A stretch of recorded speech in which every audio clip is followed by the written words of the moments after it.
Hello, this is Honey Hachiman. I am looking at you from between world lines. So, yesterday we started with Memory Rewind. We got a bad end when we turned to corporate espionage unwittingly and got kicked out. I did review the case, and I thought better of it. That I'm not going to cut anything off of the end of the last stream.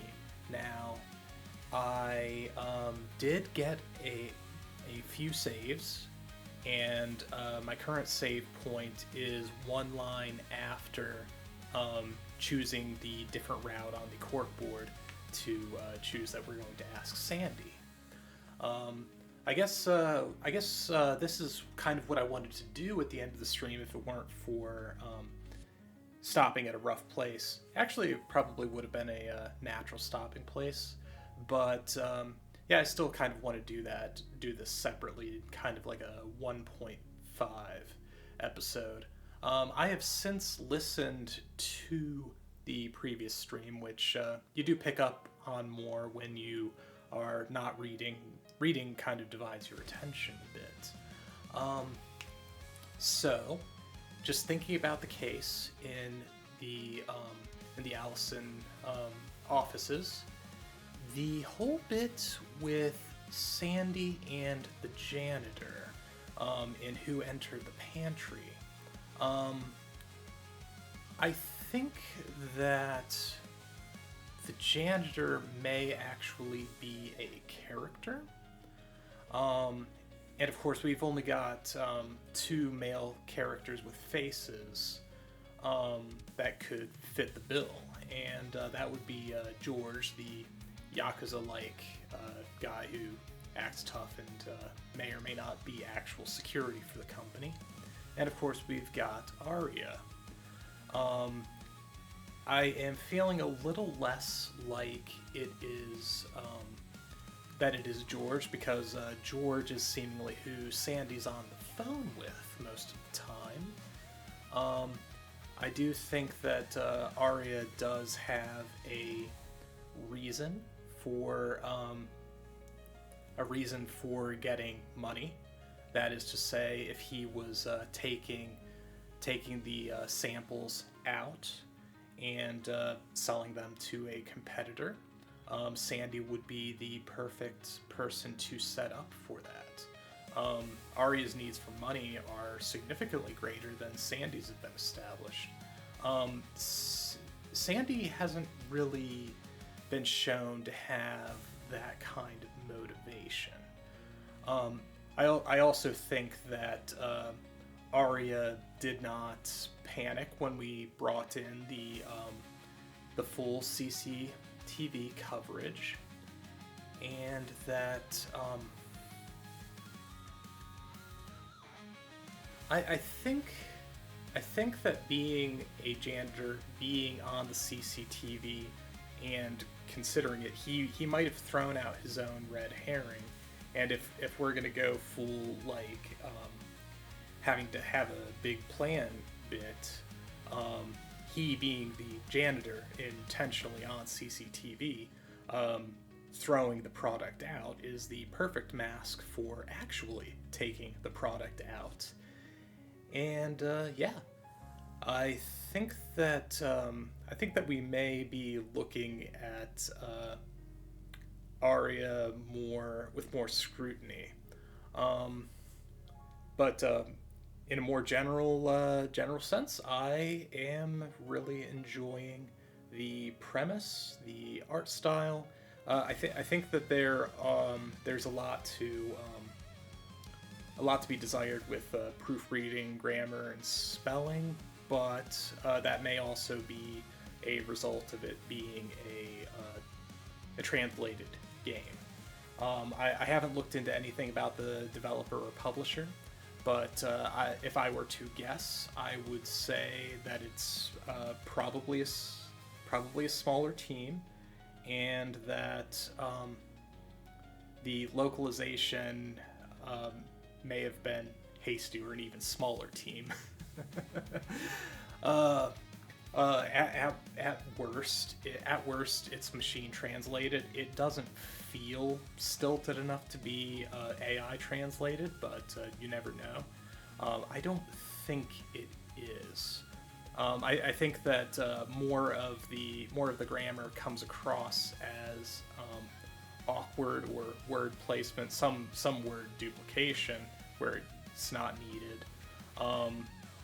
Those feel a little more human to me. But yeah, I do like the story. I do like the characters, and I am really excited to read more of that today. I did want to go longer, and that's kind of what threw me off. It's why I started at the time I did, and I hope that we have plenty of time to do more today. Still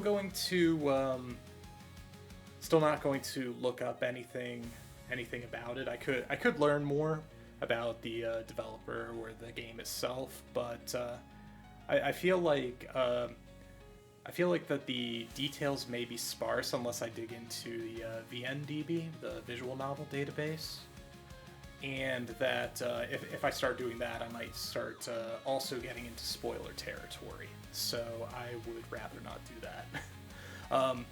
Seeing its Steam stats, I'm going to double check to make sure that we're still looking at like no reviews or anything.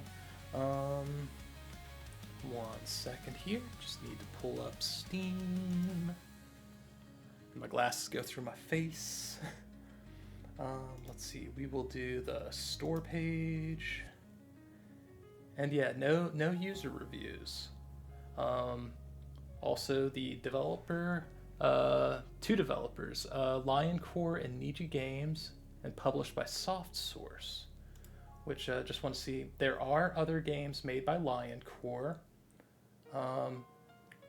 None of which I have seen or heard of before. So may dig into that a little more. But yeah, just for the listener, I am seeing Burst Fighter, Memory Rewind. It doesn't look like Burst Fighter may or may not be out. Masqueradius, School Beat, and Skyburn. Burst Fighter looks like it might be a bullet hell game, which is definitely not for me. But yeah, I'll maybe look at it. But yeah, those are going to be just like off-screen research. Let me check the other one. Niji Games. Niji Games also has several. They have a couple demos actually. But they are The Sun Shines Over Us, Matchmaker Agency, and Sunnyside Crossing. Okay. 2 of those at least look like visual novels. The other one maybe something else. And the publisher, SoftSource. Let's see. They have 9 games that they've published. So we've got Fetch Quest Remastered. Then there's Fetch Request, Memory Rewind, Keijora, As I Began to Dream, Dread Out Remastered Collection, Bahamut and the Wak Wak Tree, Azura's Crystal, and Matchmaker Agency. Now, I have heard of precisely 0 of these games. So yeah, once again, we're still in unknown territory, and that makes me kind of excited. Not necessarily for like a hipster type reasoning, but that I just think it's fun. That it's fun to tread into things that you don't know what you're getting into. But yeah, I really enjoy the whole detective main character. I do also like time travel as as a story device, as long as it's not used as a cop out, that it's used like in the narrative. Um, but yeah, I'm looking forward to more, and I'll see you when I actually start streaming in about 25 minutes. But yeah, I'm just gonna post this separately. I think in next episodes I will probably do more recap or more thoughts that I have listening versus reading. So yeah, that's it. We're gonna keep this short. We've been going for 10 minutes. That sounds like a good time to stop.